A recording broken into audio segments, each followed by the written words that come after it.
da mínima dimensão vertical, que foi a primeira, né, enunciada, essa lei, ele considerava que realmente essa lei é uma lei nos moldes de, por exemplo, da lei da gravidade, porque ela é invariável, ela sempre se repete. Eu tive acesso ao original, publicado pela Sociedade Espanhola de Periodontia. E é interessante que alguns detalhes, eu passei estudando isso bastante, também não conotam bem com muitas definições que eu já tive oportunidade de ler. A oclusão funcional é a que estabelece o máximo contato intercuspídeo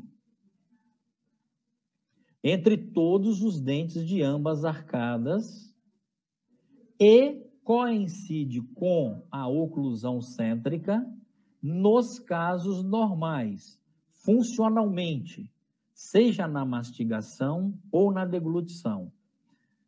Aqui, o que é preciso colocar é a questão dos termos que são usados, né? Na RNO, a gente vê que tem umas expressões que são usadas que não necessariamente elas signifiquem as mesmas coisas em outras escolas, né?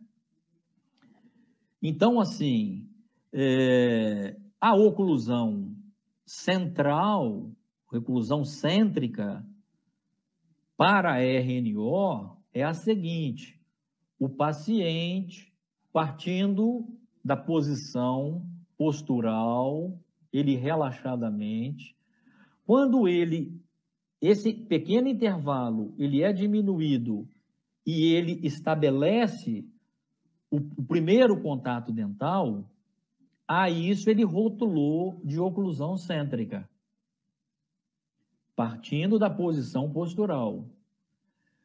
Quando isso acontece e que todos os dentes encostam, estabelecem o máximo contato intercuspídeo, como ele está no máximo contato intercuspídeo, que seria a mínima dimensão vertical, a isso ele denominou oclusão funcional, que é de onde parte e para onde chega o ciclo mastigatório.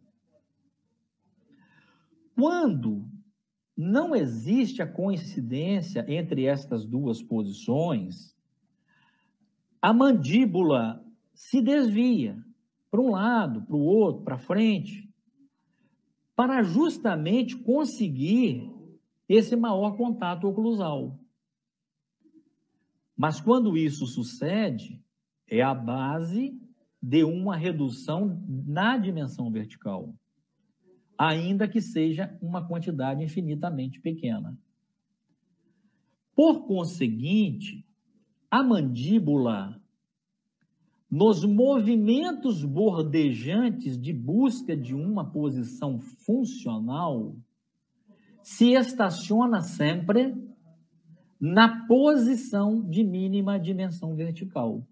Olha que interessante aqui, que ele está falando não de movimento de lateralidade teste, ele está falando de movimentos bordejantes, buscando a posição de oclusão funcional. Então, ele está considerando, eventualmente, um movimento mastigatório.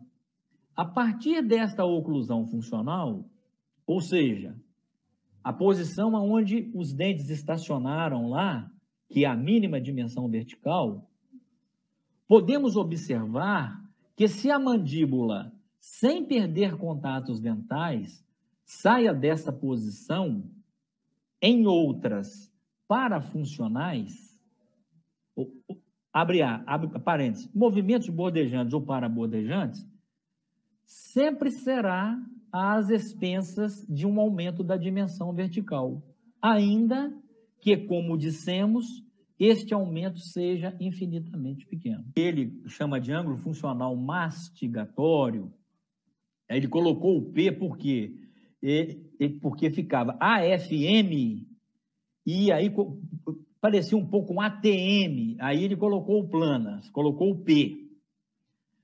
Aí, o que acontece? Pode parecer que isso tenha sido uma invenção dele, e ele admitidamente reconhece que não foi.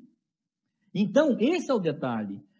Quando eu volto lá atrás, quando nós vamos ler o livro dele, é preciso que a gente se acerque de todos os cuidados para que a gente possa, pelo menos, tentar entender tudo o que ele quis dizer.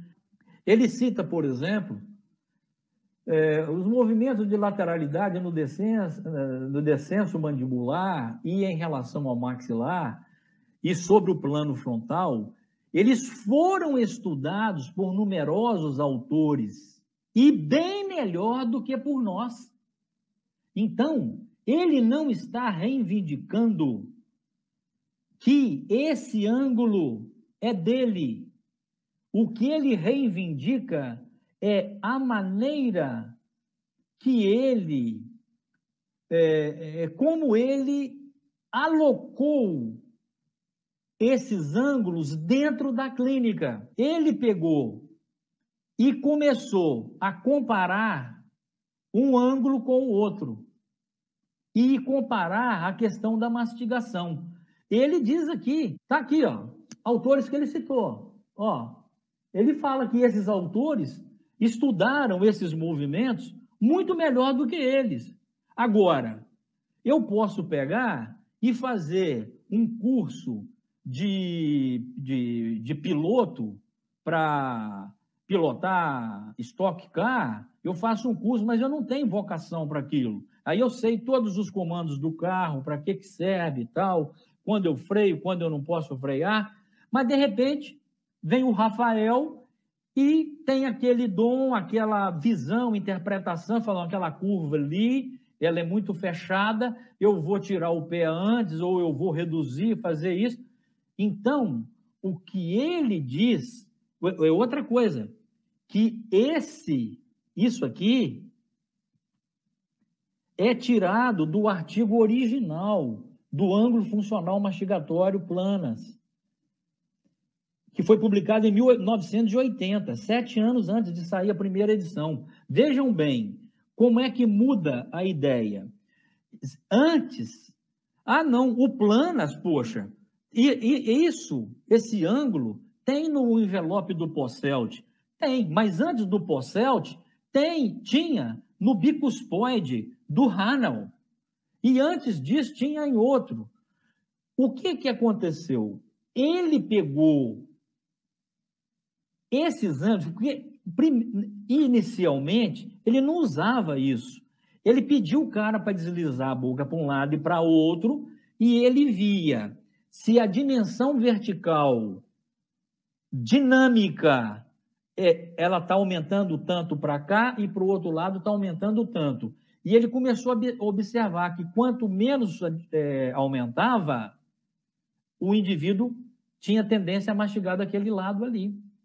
Depois ele veio com a questão do ângulo funcional mastigatório planas para facilitar a vida do clínico que vai fazer lá. Inclusive, existem alguns detalhes importantes sobre isso, sobre a questão do ângulo funcional mastigatório, que é onde, e muitas vezes, nós não temos a coincidência do que revela o ângulo com a questão da mastigação. A minha monografia da PUC foi sobre os ângulos funcionais mastigatórios de planas.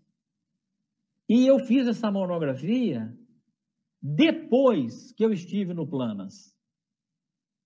E É interessante, para quem quiser aí, né, estiver nos assistindo ou nos assistir, ler alguma coisa dessa monografia e associar com a dissertação de mestrado do Pinhataro Neto, aonde ele fala, aí ele fez uma metodologia científica, aonde ele pesquisou a questão dos ângulos funcionais mastigatórios, e ele obteve uma sensibilidade, uma especificidade